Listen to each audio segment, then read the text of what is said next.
This is the story of how British interests abroad spread the English language and how it was changed and recharged by its foreign adventures.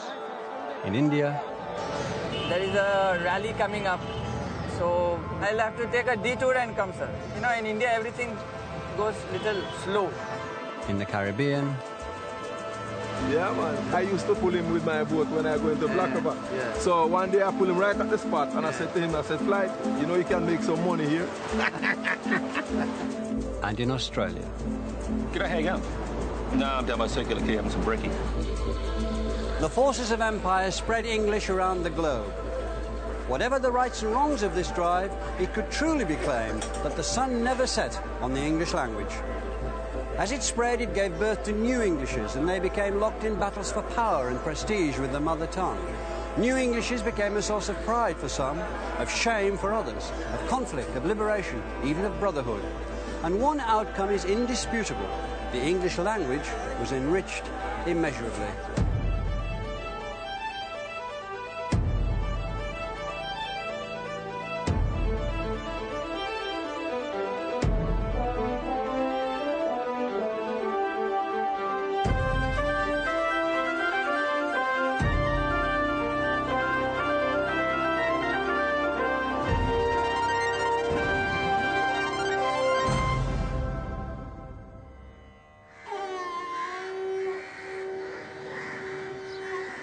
In India, English faced a country of intense and elaborate civilizations, a magnificent empire, initially much greater than its own. And it faced an enormous challenge if it was to establish itself in a country which today boasts over 1,000 million people and 200 different languages, including Hindi, Sanskrit, Bengali, Gujarati, Marathi, Punjabi, Kashmiri and Urdu. But establish itself, it did. And here in Calcutta, the signs are still, literally, all around me.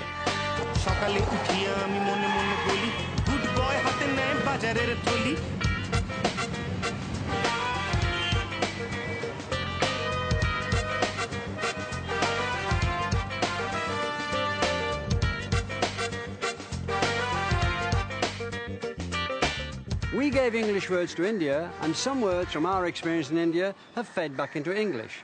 Most of them from Hindi. Familiar words like blighty, bungalow, cheroot, loot, ghoul, thug, pundit, coolie, Kashmir, dungarees, bandana, jodhpurs, pyjamas, cot, divan, shampoo, cash, toddy, deco, gymkhana, polo, bangle, jungle, cushy, khaki, doolally, dinghy, catamaran, caste, swastika, juggernaut, avatar, guru, karma, mantra, yoga and sacred cow. All these and many more were adopted from the subcontinent.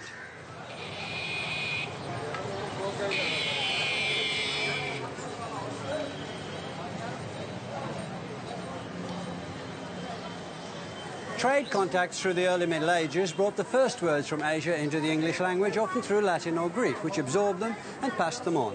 Words like pepper, beryl, ginger, panther, sugar, musk, sandal, camphor and opal all seem to have their roots in languages spoken on the subcontinent, and especially in Sanskrit.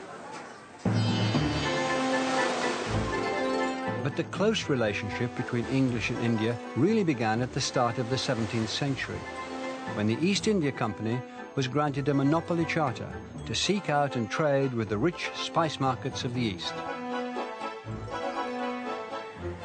This was a collision of cultures between the British merchant adventurers and the potentates of Oriental society.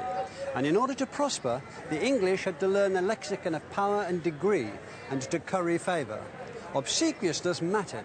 The English at that time were amateurs in class and social distinctions compared with a culture which included Maharaja, Mandarin, Nabob, Shah, Mughal, Khan, Raja, Padishah, Lama, Sayyid, Sultana and Maharani. The English had to kowtow and learn Bengali and Hindi to survive, and they did. In India, after years of negotiation, begging and buttering up the Mughal rulers in their own Persian tongue, they were allowed to set up trading posts, factories at Madras, Bombay and amid the opulence of Surat.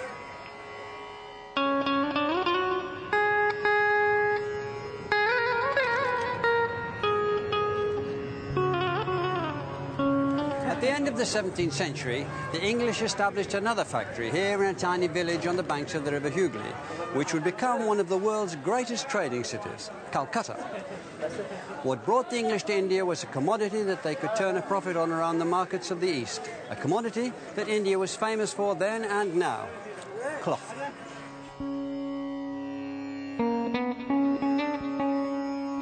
In India, the English found a variety of brightly coloured printed and woven fabrics.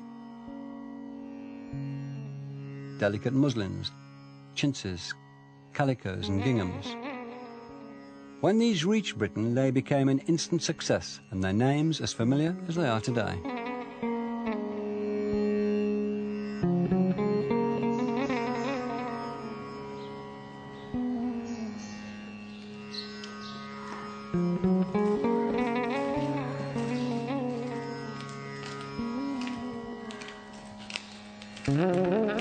India and Britain. It was the start of a relationship that would be enduring, passionate, and often marred by misunderstanding and violence. English had planted its foot firmly on Indian soil, but it had hardly announced its presence with a fanfare.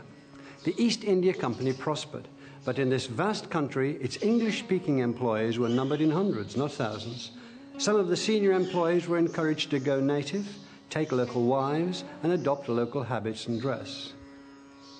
And when they wanted to conduct business, they had to learn the local languages.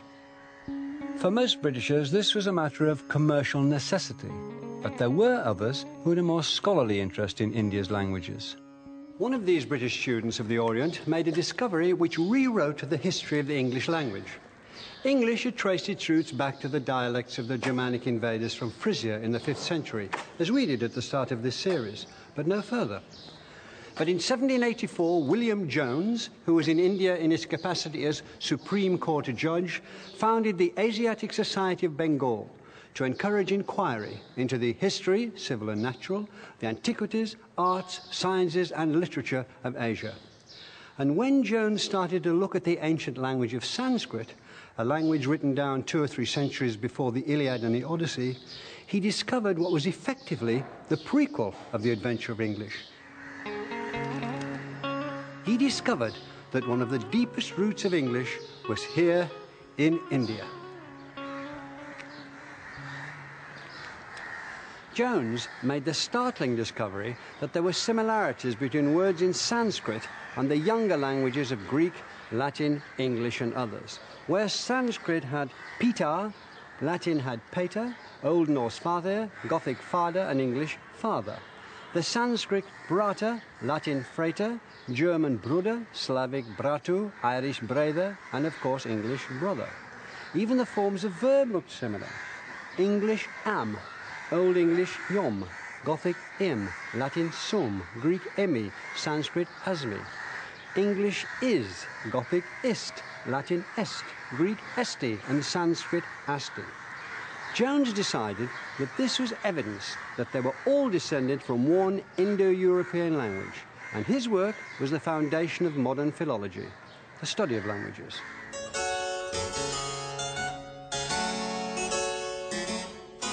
English had acquired a new past, here at the headquarters of the Asiatic Society. It was just one of the new buildings with which the British were reshaping Calcutta. By 1765, the balance of power had shifted. The Mughal empires had collapsed, and the East India Company took over the administration and financial control of Bengal, India's richest province.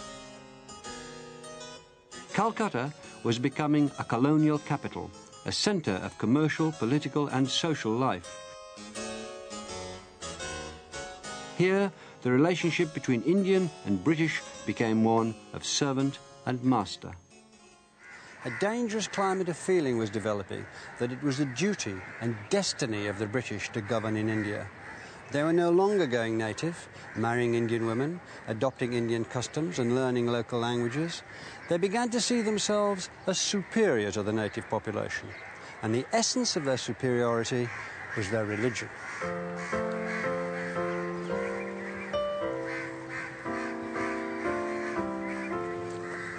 In 1813, the Foreign Secretary William Wilberforce told the British Parliament that they were morally obliged to change what he called India's dark and bloody superstition for the genial influence of Christian light and truth.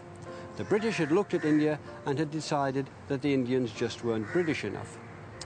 In the interest of their happiness and for the good of their souls, they needed to be converted to Christianity and Western morals. A string of missionaries headed east to devote themselves to this work.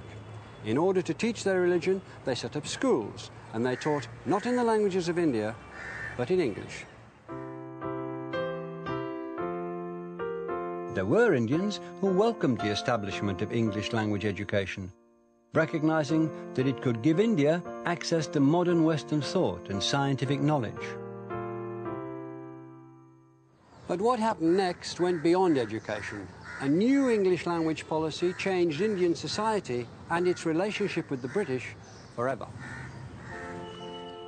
In 1835, Thomas Babington Macaulay, writer and member of the Supreme Council in Calcutta, wrote his famous or infamous minute. In it, he laid out why he thought the teaching of English, rather than any Indian language, should become official government policy. He summed up, "The dialects commonly spoken among the natives of this part of India contain neither literary nor scientific information, and are, moreover, so poor and rude that it will not be easy to translate any valuable work into them. The claims of our own language it is hardly necessary to recapitulate. It stands preeminent even among the languages of the West. I think it clear that it is possible to make natives of this country perfectly good English scholars, and to this end our effort ought to be directed." Today, that sounds astonishingly patronizing. It sounded so to many at the time. English would be the imperial language of India. There were some who welcomed it and saw it as a window to a bigger world, and they still do. Others who resented it as an intolerable imposition, and they still do. This English education would only ever be for a minority of Indians. Macaulay's intention in creating these good English scholars was to create a new class of Indians whose knowledge of the English language and ideas would make them loyal to their colonial rulers. A class who, he said, would be interpreters between the few thousand British in India and the millions whom they governed. These were the clerks of the Indian civil service, who are known here as writers. This huge building behind me, the Writers' Building, was constructed to house them. From here, hundreds of thousands of instructions dealing with law, finance, health, commerce, and the nuts and bolts of government were issued in English. From here, the British, through English, ran India. As the 19th century progressed, the vast continent was opened up. British colonizers, engineers, surveyors, doctors, planters invested their lives in the adventure. British civil servants, working with their English-speaking Indian writers, administered it.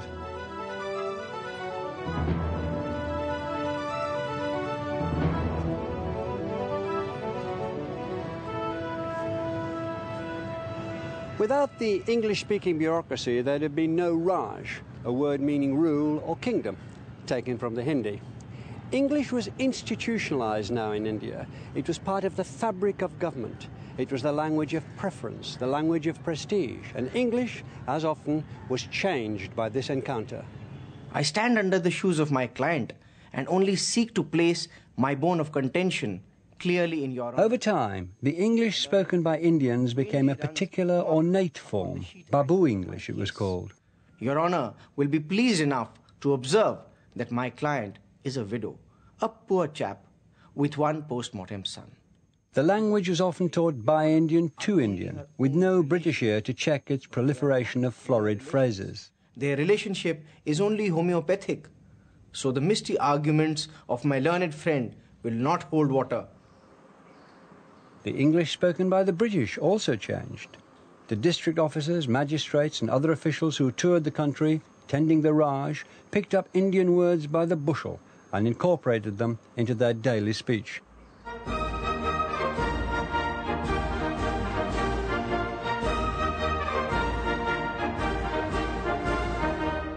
The British Army particularly relished picking up Indian words. They prided themselves on being able to bolo the Batatora, meaning to speak the lingo a little. Or perhaps they were banged up to the eyeballs, stoned on bang, in which case they might need a word with the Amen Wallah, the chaplain, and find themselves facing Tory Pichi, which meant delayed repatriation, and was taken from the Hindi words for a little later. The slang was so prolific that it needed a dictionary. In 1886, this great glossary of Anglo-Indian colloquial words and phrases was published, almost 900 pages of it. Here's khaki, taken from the Hindi for dust-coloured, meaning a light drab cloth. The dictionary notes that it is said that it is about to be introduced into the army generally. The dictionary has the curious title Hobson-Jobson. As the book explains, this is another army term, a corruption of a phrase shouted by Muslims in a procession. There are plenty more examples of the way that the British adopted and altered Indian words. Chapati entered the English language as chow patti, perhaps with an echo of patty, or even a cowpat pushing it that way. The Indian plant cowanch, which has irritating hairs, became cowich, and the fish kakap became cockup. Allahabad became known as Isle of Bats. Bazikana, stale food, or yesterday's dinner warmed up, became brass knocker. Brinjal, aubergine, became brown jolly. And the great killer, cholera morbus in Latin, became the very English Corporal Forbes.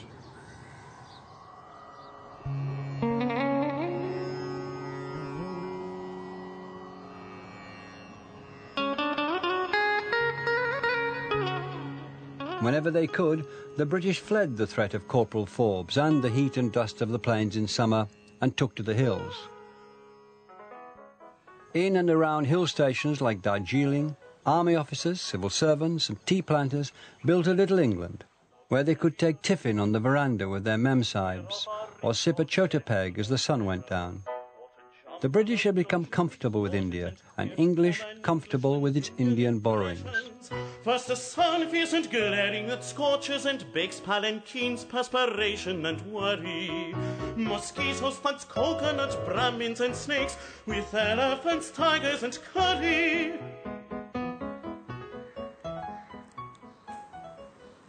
But while the English enjoyed their dominion, the seeds of Indian nationalism were being sown in meetings in this room and rooms like it, where the pioneers of Indian independence used to gather. Nehru himself, the young Nehru, used to come to this room. This was the unlooked-for fruit of Macaulay's Minute and the education policy that had brought the English language to the Indian people. As well as words, they'd taken on ideas, Western ideas of democracy, self-government and freedom. And English had not only given them the theory, it had given them the language to communicate it to the world. Rudyard Kipling noted that many Indians claimed that they could run their own country, and that some Englishmen believed them, but only because the Indians put their case in what he called beautiful English, which made it sound credible. Kipling dismissed Indian independence as no more than a pretty idea, but it was more. It was persistent. The English language had inadvertently sowed the seeds of the destruction of the Raj. The British didn't see it coming. When the Viceroy, Lord Curzon, choreographed a spectacular durbar to celebrate the accession of Edward VII in 1903, India was still the jewel in the crown of the British Empire, and what or who could possibly dislodge it? 5 years later, one of the leaders of the independence movement, a lawyer called Mohandas K. Gandhi, wrote a pamphlet in which he complained about the imperial status of the English language in India. To give millions a knowledge of English is to enslave them. The foundation that Macaulay laid of education has enslaved us. I do not suggest that he had any such intention, but that has been the result. Is it not a sad commentary that we should have to speak of home rule in a foreign tongue?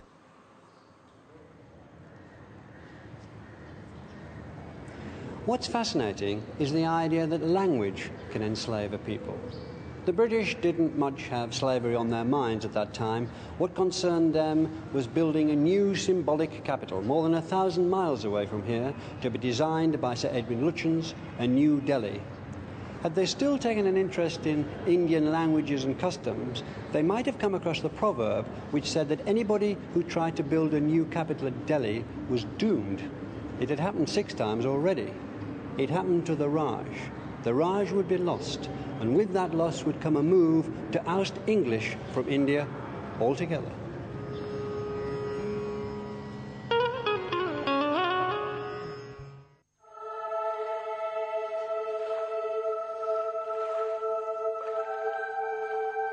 We came to the island of the cannibals called Dominica, where we arrived the 9th of March.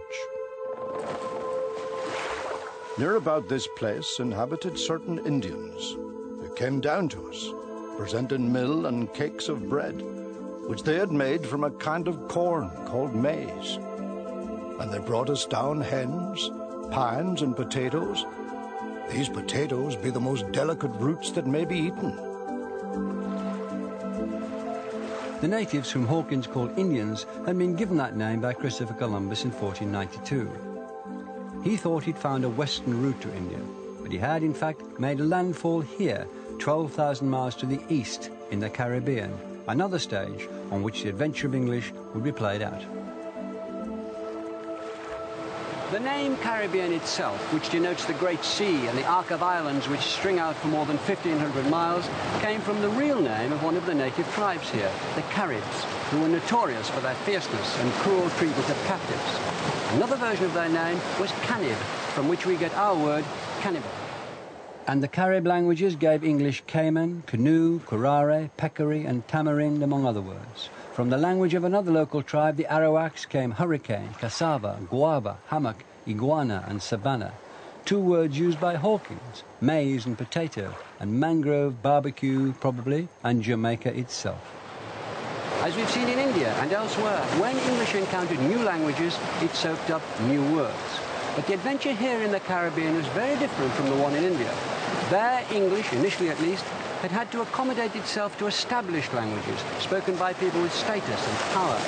In the Caribbean, local people and local languages would be pushed aside. Others would be imported, and they would react with English and other European languages to produce rich and unique hybrids.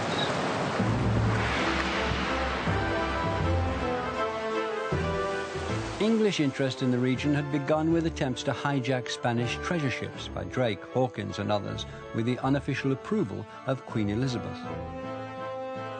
We were pirates, and pirate tales were as popular then as now. By the time Daniel Defoe wrote his History of Pirates in 1724, words from their exotic and bloodthirsty world had already entered the language. Doubloon, pieces of 8, sea dog, cutlass, freebooter, privateer and buccaneer. In time, the buccaneers went freelance, preying on ships of all nations, hiding out in fortified bases they set up throughout the Caribbean.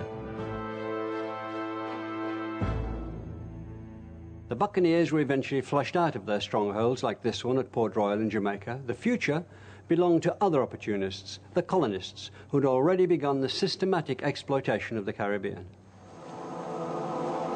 Where the Caribbean and the Atlantic Ocean meet lie the tiny islands of Nevis and St. Kitts. British settlement of the Caribbean began here at Sandy Bay in 1624. The first thing the settlers did was to drive the local Carib people off the island.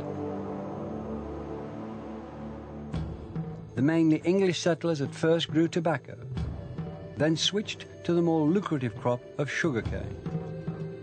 They needed labour to work in the fields and mills.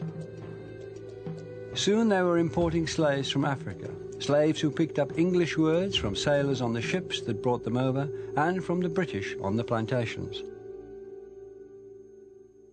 The English that was spoken on St. Kitts took different forms. There were many British servants and labourers, and they spoke in their own regional dialects. But those further up the social ladder, the landowners and their managers, aspired to something more refined. One 18th century plantation manager called James Granger put these aspirations into writing in an epic poem in praise of the sugar cane.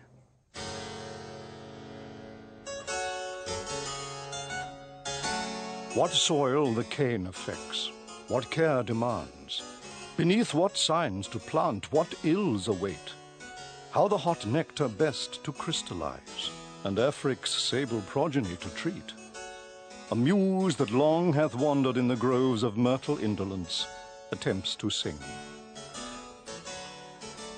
In Britain, some critics hailed Granger as the first real writer to come out of the Americas. High society admired his ornate style as English at its best.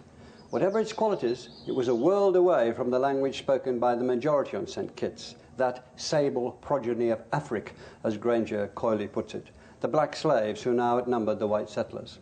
A taste of their language was recorded by an English carpenter, Samuel Matthews, in the last decade of the 18th century. On St. Kitts, he wrote down the following exchange, a darker version of plantation life than Granger's, and perhaps the nearest we might get to the authentic voice of a slave. Was matter body kwao, abri ya boshe bang you. You tan na sobe au, da bakra man go wrong you body kwao. What's the matter, brother Quao? I think the overseer hate you. You don't stand to know how that white man is going to wrong you, brother Quao. This is language that shows the speaker's African origins. Most of the words in this short passage are recognizably English on the page, but the sounds have shifted. Brother has become buddy, a word that's now very familiar, but this is the first time it was recorded. Overseer has become obishe. This is what happens when people try to voice strange words using the sounds that they know. We've seen it before in America, when the Pilgrim Fathers struggled with Native American words. There's another example here. The English word stand has become tan.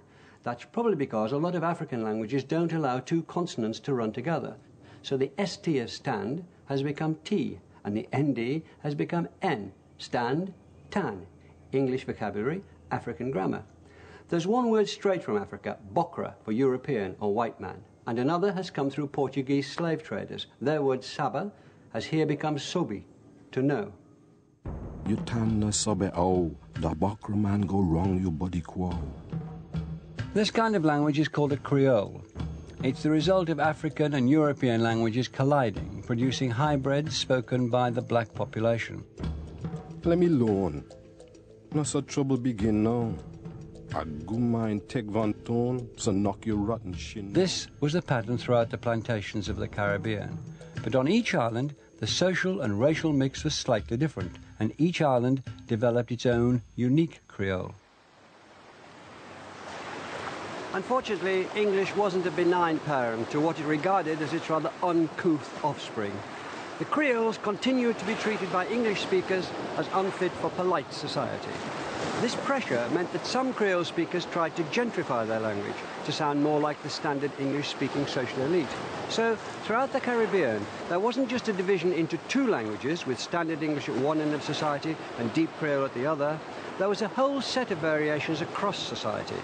But however many variations there were, standard English was treated as superior, at least by white speakers.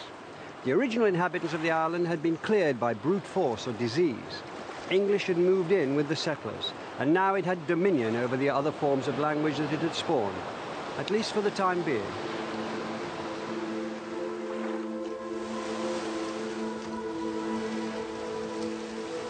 Wherever English travelled around the globe, the story was the same. New colonies developed dialects of their own, even when no other foreign languages were involved.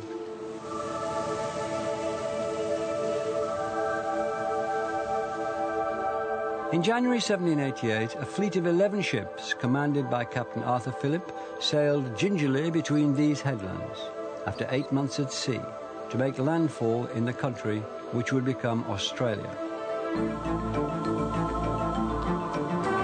The place they chose to settle would become Sydney Harbour.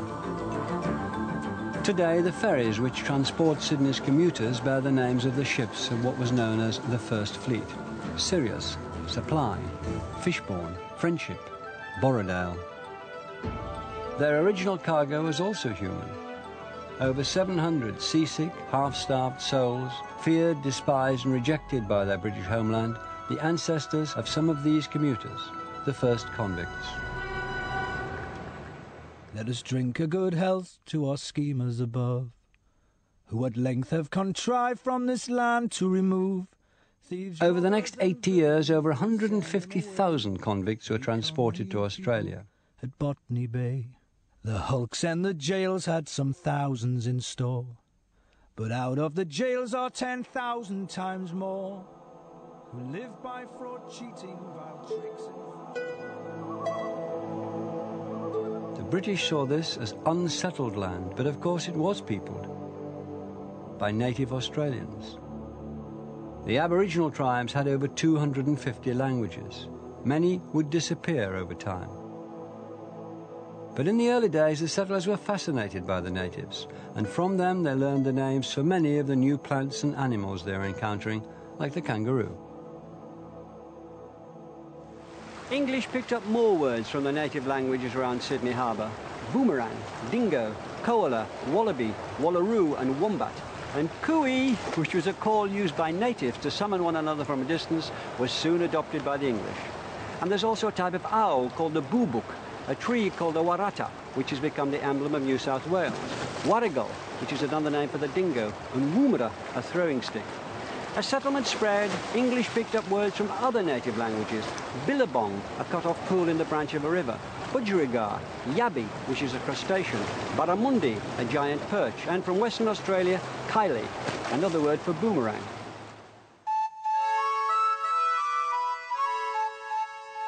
When Australian English developed its own character, which it quickly did, it came less from the relatively few borrowings from the native languages.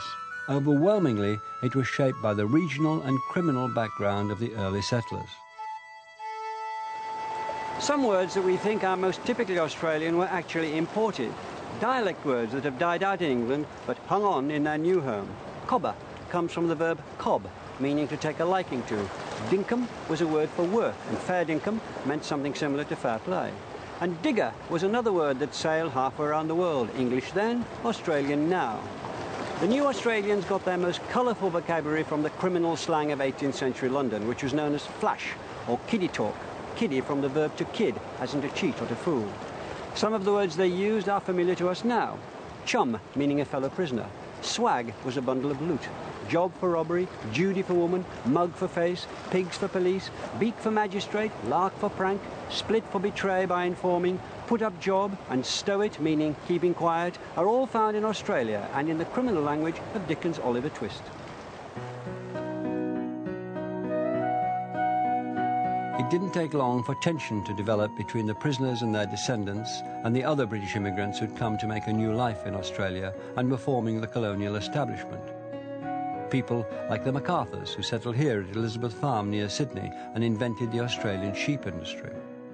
These British incomers were known as sterling, and they spoke the language of the home country.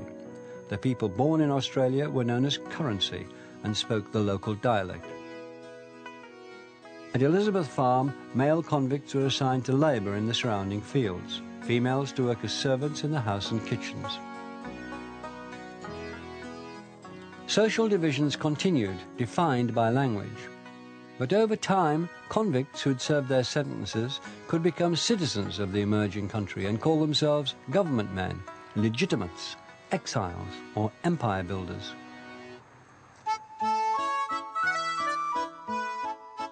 By the 1880s, immigrants were outnumbered by native-born Australians, and Australian English was in rude good health. The weekly bulletin started appearing in Sydney. Known as the Bushman's Bible, it was sensational, outspoken and slangy.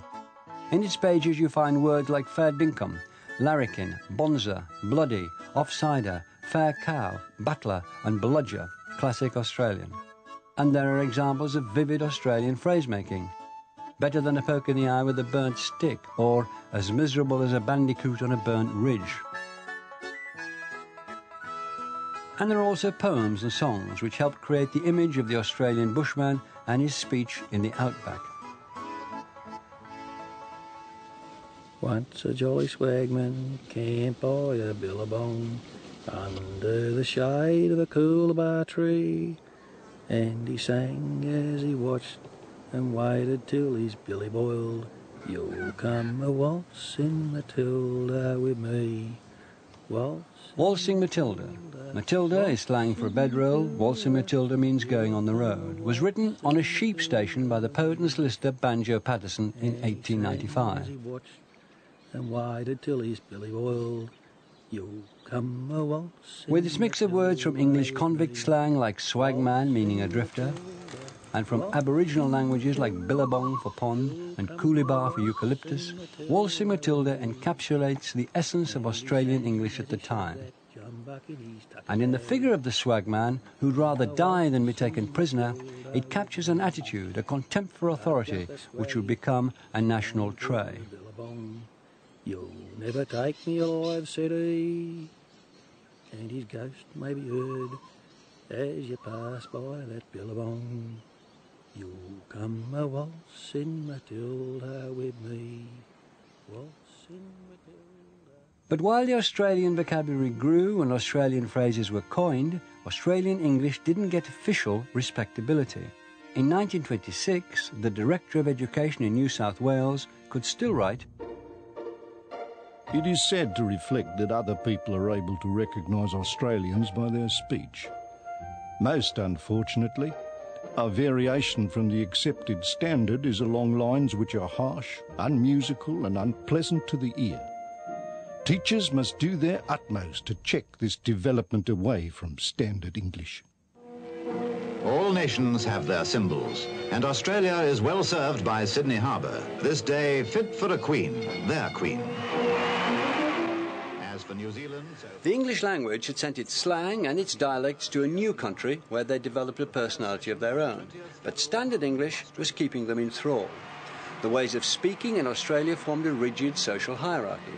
The broad vowels and slang were at the bottom. Standard English, Queen's English, was at the top. The convicts might have thrown off their physical shackles, but the local language wouldn't lose its chains until the late 20th century. Just as in the Caribbean, English was still keeping its children down. But all Australia was eager for a sight of this young woman. Here, too, it was the first time that the reigning sovereign had landed on Australia's shores.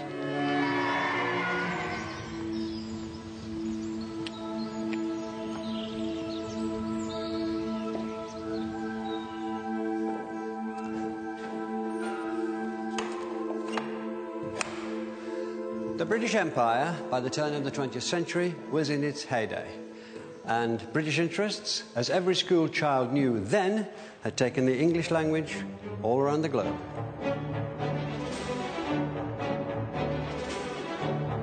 The spread of the language was inseparable from the growing feeling of superiority which marked the empire and its people.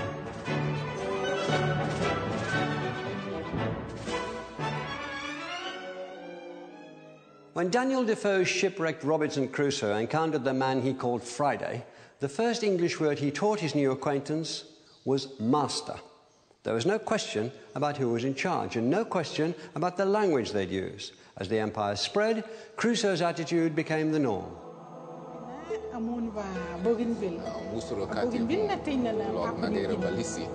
Around the world, English pushed hundreds of local languages aside. In some cases, it could be said to have killed them off. Less than half the Aboriginal languages survived, and they now face extinction. North American languages also suffered, among them Lakota, the language of Sitting Bull and the Sioux people. Did you speak Lakota to your grandfather? You have to. Otherwise, he wouldn't understand me if I start speaking English. Did you enjoy learning English? We have to learn the English. And if we speak Indian to each other, then both of us have to go up to the teacher's desk, and she makes us stand in front of her. She gets this big ruler, about this long and this thick, and she slaps our hand, hits us till it's all red. Yeah. And they won't let us speak our language because I think they were trying to change us into white men. Julie Sitting Bull, wounded horse. Sioux, Lakota, I spoke to Dolores Blacksmith in Chicago, but you don't have to go that far around the world to find examples of English bullying, no further than Wales. The military, political and social dominance of the English over the Welsh has always been reflected in their languages. When the two countries were united in 1536, there was no law actually to prohibit the speaking of Welsh, but no one who insisted on using Welsh was allowed to hold an official position. A prejudice against the Welsh had been established. It continued. By 1847, a Royal Commission declared that the Welsh language is a vast drawback to Wales and a manifold barrier to the moral progress and commercial prosperity of the people. And the Education Act of 1870 dictated that children would have to learn English. In schoolrooms like this, it could lead to unfortunate, even cruel practices. Welsh wasn't banned, but some teachers and schools outlawed it in the classroom. In some cases, a token like this, the letters WN stand for Welsh Not, was placed around the neck of any child slipping back into their first language. Child was encouraged to inform on child, or Welsh on them. That's where the term came from. And humiliation was used as a cultural weapon. Mae'n anodd I ddewis rhwng y ddoi, wedi gael Cwynel nhw tŵr. Awr falle. Wel yn eitha wyniad, beth yw'n mynd. In the last years of the 19th century, there was a push to revive the Welsh language. It was led by the future Prime Minister of Britain, Lloyd George.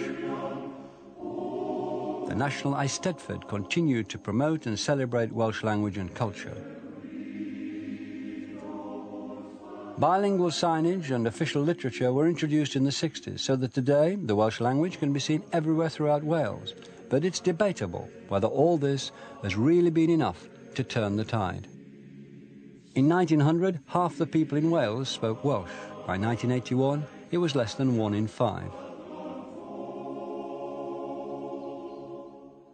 The story seemed to be one of a long and irreversible decline, while English marched on from strength to strength.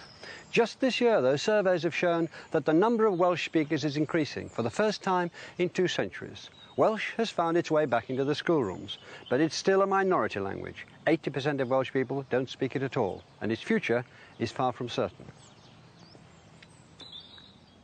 But at least the days of the Welsh Not are over.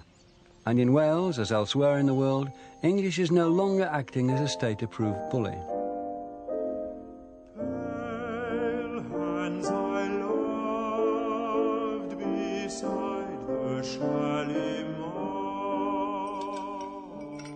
As the British Empire has faded away, English has had to come to terms with a changed world, reaching accommodations with local languages and with new political realities.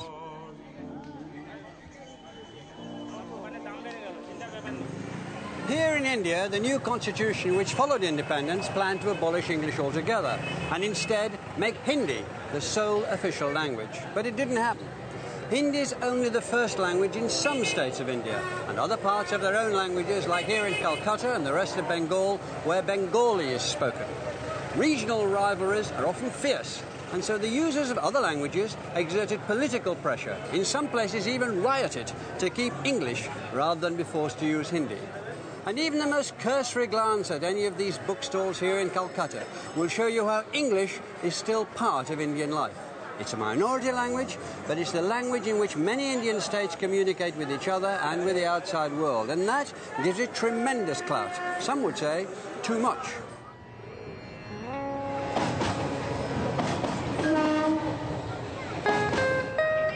It's 7:30 a.m. in Calcutta. The Tollygunge Club is the favourite meeting place for the state's top officials and captains of industry. That's a lovely one. Thank you for the game. Now, who's signing for breakfast today? For these people, English is a badge, indicating they're part of India's social and ruling elite. Across town, in another world, street children are being taught the basics.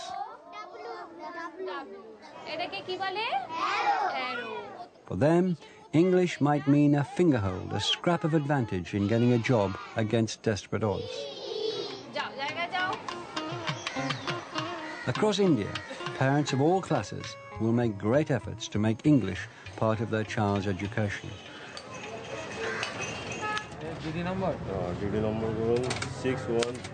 For this man, English is the language he must hire to deal with the bureaucracy of taxing a car. For this man, it's essential to his business. Somebody came and hit the vehicle.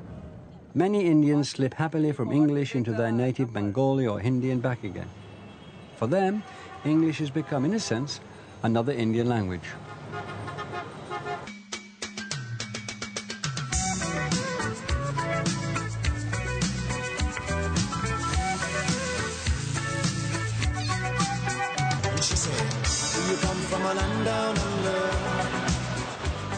In other parts of the former empire, English and its linguistic offspring have also had to come to terms with independence.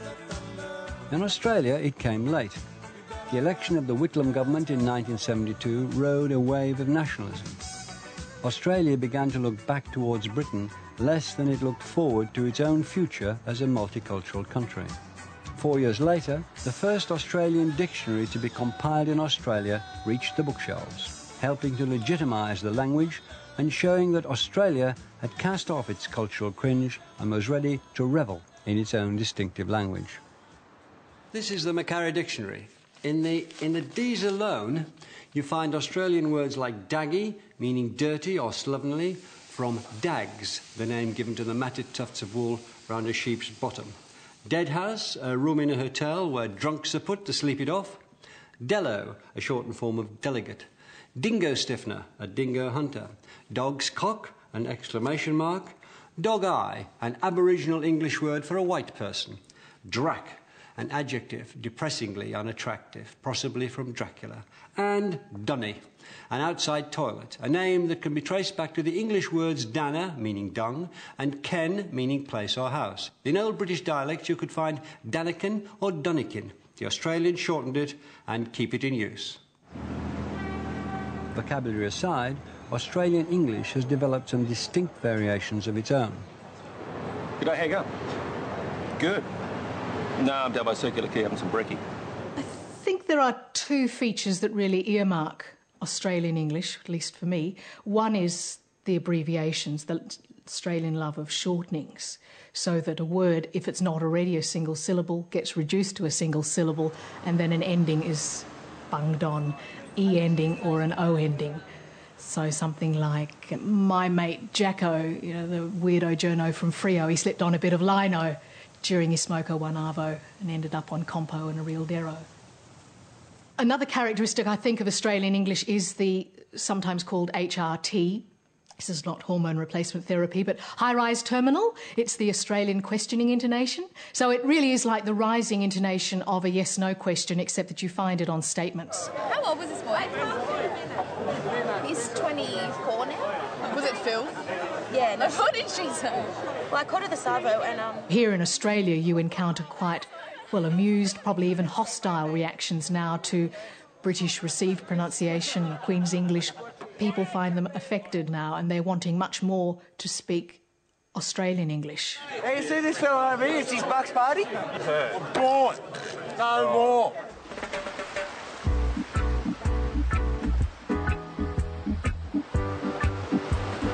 Independence reached the West Indies in the 1960s, and with it came a determination to reject the colonial past in all its forms. Here in Jamaica, there's been a campaign to make patois, the local speech, as socially acceptable as standard English. It's all around, and no longer regarded as a badge of social inferiority. I'm made to the corner with a bacon! Wicked. Tomorrow we're gonna do some fried fish party. We have some kittens tomorrow. Some people from town. About a week after I seen Jam like a couple stick in the ear, so well, then it look like he's going out of it, you know. Pull up! Anybody who wants to communicate with the public effectively in a language of feeling and a language that will get them to move and to act uses Jamaican. Well, here we are again, the Vibe Master Jerry D. You don't know. I want to play some Buju Banton, some Bob Marley, some Barry Salmon. Obviously, it's gone into popular music. It's radio. The radio talk shows are largely carried out in Jamaican, even by people who can speak English. It is not the language of or simply for illiterate, ignorant people. Patois, on the airwaves or in the dance hall, is one thing. For it to be tolerated or encouraged in the schoolroom is another. Now, if we were going to talk patois, can you think of another way in which we could say, how are you? What could you say? How you do? Wagwan. What else? How you do? How you do? What used to happen, right, is when Jamaica was under slavery, before slavery was abolished, the slaves, when they used to have to break... There are those, like the poet and performer Joan Andrea Hutchinson, who actively promote patois among children. But it's not government policy yet to teach it in schools. Here, standard English is still the norm. 5, 6, 7,